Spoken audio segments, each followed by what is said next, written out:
नमस्कार, welcome back to my channel मी writes anything. आणि आज आहे वड सावित्री पौर्णिमा. तर मी साडी घातली, मंदिरात जाऊन येते म्हणलं, जोपर्यंत घरदा नाही तोपर्यंतच. आरू पाना मी लिपस्टिक लावली तर आरूनी पण लावली. लहानपणी आपल्याला लई नाद असता मम्मी सारखं काही करायचं. हे बघा माझी लिपस्टिक.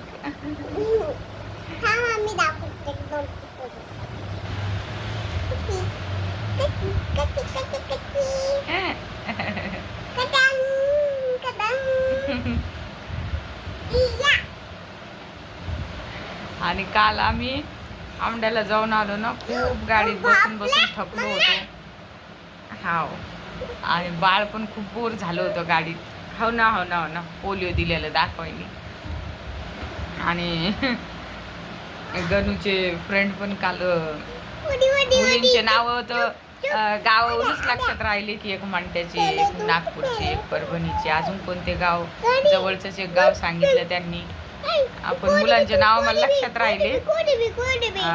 ते मग मला ते चैतन्य घरी आला होता, तो त्याचं नाव लक्षात राहिलं. ते मंगेशचं गोपालचं नाव लक्षात राहिलं. आणि जिथं आम्ही गेलो होतो माथा म्हणून गाव आहे तिथं त्यांच्या घरी, तर त्यांनी मस्त चहा वगैरे केला आणि खूप दुरून आले म्हणून पीस वगैरे पण दिला आम्हाला. त्यांच्या घरी थांबलो होतो आम्ही 5-10 मिनटं. तिकडे हळदीचं पीक खूप असतं ना, आईला थोडी हळद पण दिली वाटतं त्यांनी. त्याचं नाव आडनाव लक्षात राहिलं, त्यांच्या दरुजावर लिहिलेलं होतं कुठे आडनाव. म्हटलं त्याचं नाव तर नाही लक्षात राहिलं पण सरनेम लक्षात राहिलं. मुलं खूप फ्रेंडली आहे आणि यांच्याशी पण बोलले, सगळ्यांशी बोलले. तर हे म्हणे आपण त्यांना बोलू म्हणे एक दिवस आपल्या घरी. म्हटलं ठीक आहे बोलू म्हटलं.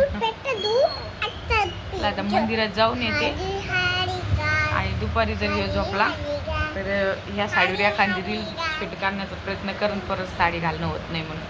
बघू आता काय काय होतं. म्हणते तसंही, पण हे नाही झोपला तर मग काही नाही. आता झोपी गेला आता. चला येते मंदिरातून जाऊ. आरू अलीकडे ये बाळा, काकूचा व्हिडिओ काढायचा ना, इकडे ये.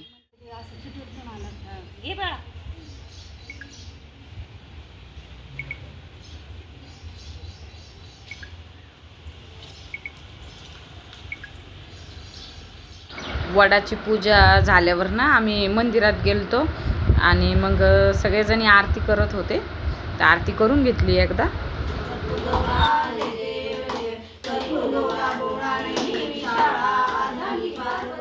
महादेवच्या मंदिरात मस्त 2-3 आरत्या घेतल्या आम्ही. आणि मग सगळ्या इथं 5-6 जणी आम्ही जेवढे पण होतो ना, मस्त ओटी भरण्यासाठी बसलो. आणि 5 जणींची ओटी भरावं लागते ना, तर आम्ही ओट्या भरून घेतल्या. आणि मग नंतर काही फोटो पण काढले, रील पण शूट केली. आणि काल आम्ही घरी नव्हतो ना, त्यामुळे पूजेची काहीच तयारी म्हणजे काहीच सामान आणायला मार्केटला जाता नाही आलं. मी तर जातच नसते सध्या काही आणण्यासाठी, मोठी आईच जाते आणि मला आणून देत असती.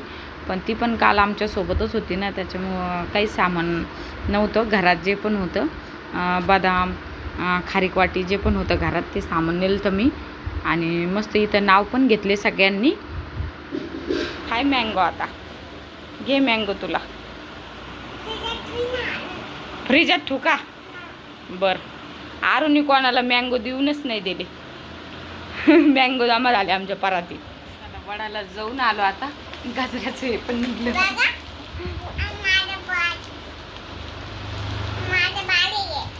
आणि आमच्या आई पण म्हणते आता मी जाते, कारण सरकी लावून आलत्या ना त्या म्हणत्या तोडे गिडे पडे असं ते लावून येते. बघू आता. आणि कालचा थकवा ना, आम्ही खूप उशिरा उठलेलो आज. 6:30ला 5:30ला उठलेलो. एक तर किचन वाटा छोटा, इतकी गडबड झाली. आईने पोळ्या केल्या, मी तिकडे भाजी केली. आरूचं मधमधत चाललं. आता आई गेल्यावर माझी फजितीच होणार आहे. मुलींचा पण वेळ 6:30-7चा आणि यांचा पण वेळ 6:30चा. थोडं खूप रश असतं किचनमध्ये सकाळी. आता कसं होईन काय मी हे गेल्यावर. आईला म्हटलं जा, पण 7-8 दिवसात आई वापिस या, मग थोडं 5-6 महिन्याचं होईपर्यंत जात येत राहा. मला तोंड घालते आरू. घरी आले, बाळ रडायला आमचं हे. हे बघा. तर मंडळी आजचा व्हिडिओ मी इथंच संपवते. व्हिडिओ आवडला असेल तर व्हिडिओ लाईक करा, शेअर करा आणि सबस्क्राईब करायला विसरू नका. धन्यवाद. Bye bye.